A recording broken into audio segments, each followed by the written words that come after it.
I have a friend who absolutely adores the Lord of the Rings trilogy.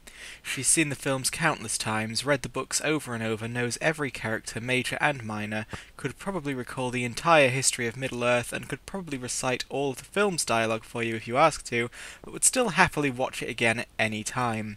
I think the Mass Effect trilogy is to me what the Lord of the Rings trilogy is to her. With the caveat that I haven't actually played Mass Effect 3 yet, but that shall soon be rectified, and I basically know everything about it either way. I've put literally hundreds and hundreds of hours into each of the first two games, which for a single-player game that isn't open world is pretty spectacular, but don't worry, I'm going to try and be as objective as possible. But I will fail. So the story of Mass Effect is your pretty standard setup, and I'll admit that I groaned and rolled my eyes when I first looked at the back of the box. An ancient threat is re-emerging, and only Shepard can stop it. Sounds very trite, but Mass Effect itself seems anything but. It's clear they put a lot of thought and effort into the world they were creating, particularly if you have the patience to go through the codex where virtually every little detail is explained.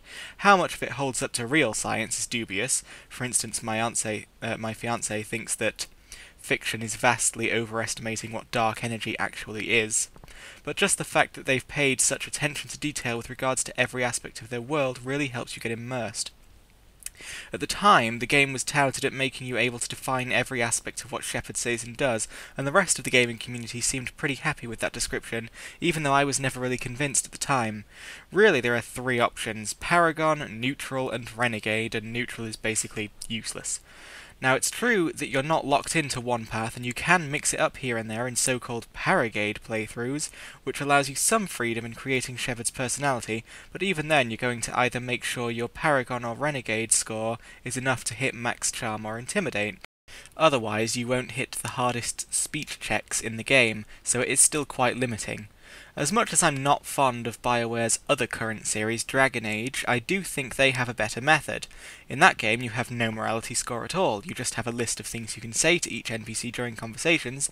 You can read what you're going to say in full, and you can decide for yourself whether what you're going to say is nice or nasty, and you can mix it up depending on what you've decided your character will do, with no penalty at all.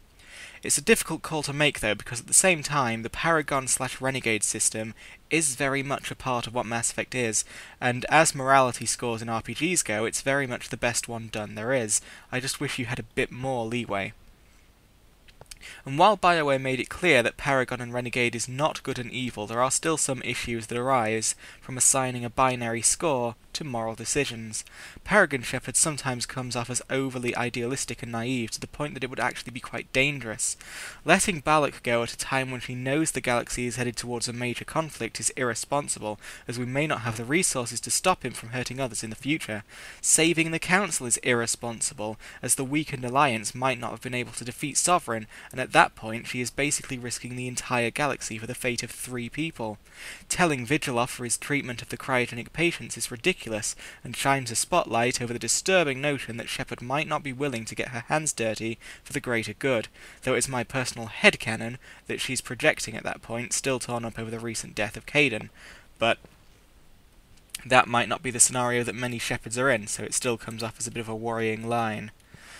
The story is well presented and well told, but BioWare games have always attracted more attention for their characters. So let's see what we have there. Kaidan Alenko is the nice guy of your crew. He's quiet, seldom outspoken, and very reserved, possibly to serve as a direct foil for Karth, a character from BioWare's Knights of the Old Republic, with whom Kaidan shares a voice actor. Kaidan is seen by many as a pretty boring character, and while it's true that he's not the most dynamic of personalities, his backstory complements his mannerisms well, and the character has some quirky/funny comments when taken out on missions, second only to Rex, who is comedy gold. Also, had Mass Effect allowed for homosexual relationships, he, along with Ashley Williams, would have been one of the best presented bisexual characters in fiction. See, writers haven't really wrapped their heads around bisexuality yet. It's either a phase, an experiment, or the bisexual characters in question is greedy or promiscuous or flamboyant, etc., etc. It's yet to occur to writers that bisexuals are simply people capable of being attracted to men and women, no more and no less.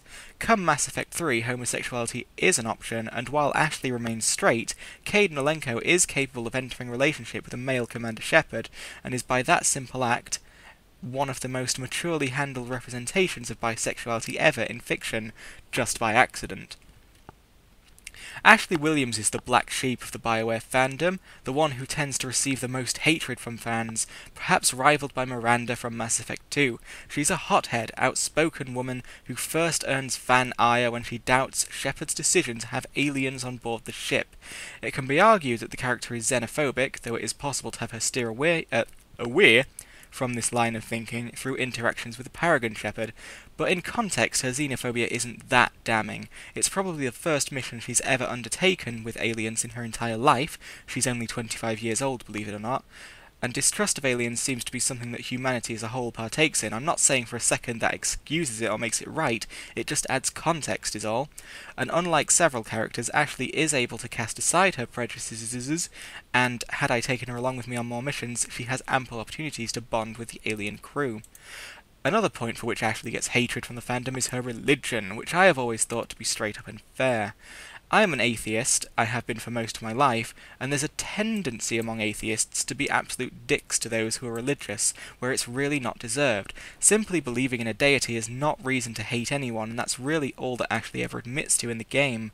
She tells Shepard, in confident, that she is religious. She has a quick line about how it annoys her that people don't think she should have religious faith because she works in space, and that's it.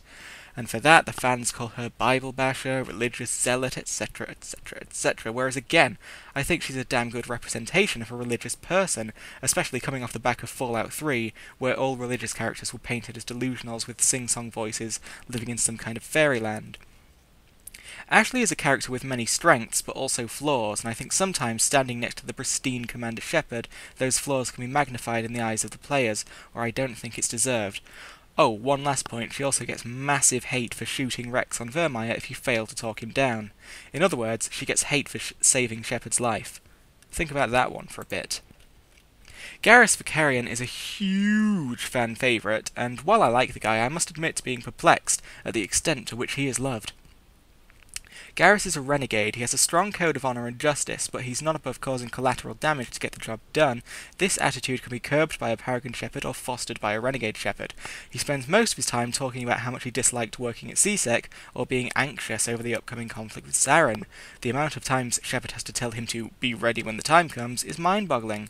Honestly, we don't learn very much about him as a person, outside for the aforementioned sense of justice. There just doesn't seem to be that much to him in Mass Effect 1. Though he's still more fleshed out than Liara, another huge fan favourite, replaying Mass Effect 1 on its own, I'm actually quite surprised at how little there is to her. We get almost nothing from her. Her entire role in the story seems to be to admire Shepard, almost faint from time to time, and exposit about the Protheans. Even the indoctrination and death of her mother does almost nothing to her character development, if anything at all. She seems to be just someone who is quite nice and who keeps to herself, yet Kaidan gets slammed by the fanbase for that very reason. Part of me wonders if this underdevelopment is due to the fact that it is technically possible to not recruit her until just before going to Ilos, by leaving Therum till last. Tali is another fan favourite whose character is hardly developed, though she at least has a good reason, as I mentioned in my video itself. She spends so much of her time talking about the flotilla and Quarian culture, probably because their culture is so community-based that she's never really had much time to think of herself as an individual. She is a young girl who hasn't really found herself yet. I like Tali. Hell, I like all the characters, but as with the others, as with Garrus and Liara, I feel it's only in Mass Effect 2 onwards that her character is really expanded upon, and I have no idea how she or they got so much love from the fans based on what they had to go on in just this game alone. Rex is probably my standout favourite, and as with the other aliens, he also has a legion of fans, so I'm hardly alone in this. I just feel that his backstory is the best developed. No, I don't like rules so I quit being a cop, or my mum is evil but I'm surprisingly chill about it, or I'm a Quarian. Being an 800-year-old plus Krogan who has lived to see his species fall to the genophage, who spent his relative youth trying to steer the Krogan away from war, who has since become jaded and resigned to the life of a contracted killer, this I don't give a shit attitude so perfectly shines through in his character, especially when you take him out on a lot of missions with you or just ride the Citadel lifts with him over and over again. He's as likely to come out with something bitter and tragic as he is to come out with something sarcastic and hilarious, and it's simple things like that that really solidify him as a character.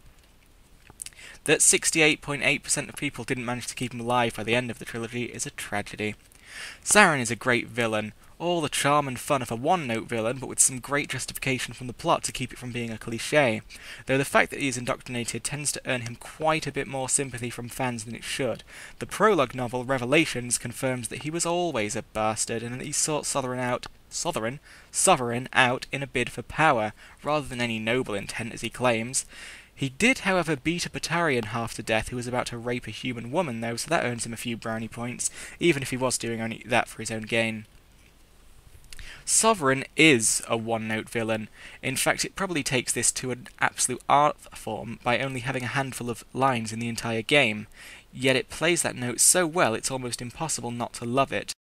The few lines it does have send chills down your spine. The raw display of power it shows in the battle for the Citadel is stunning.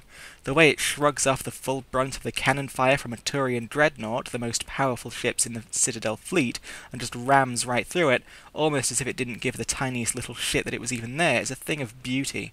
One could argue that he was killed off a bit easily, but seeing the Normandy do that lovely little twirl in the air, probably quite impossible to pull off in a vacuum, and land the killing blow was just too satisfying.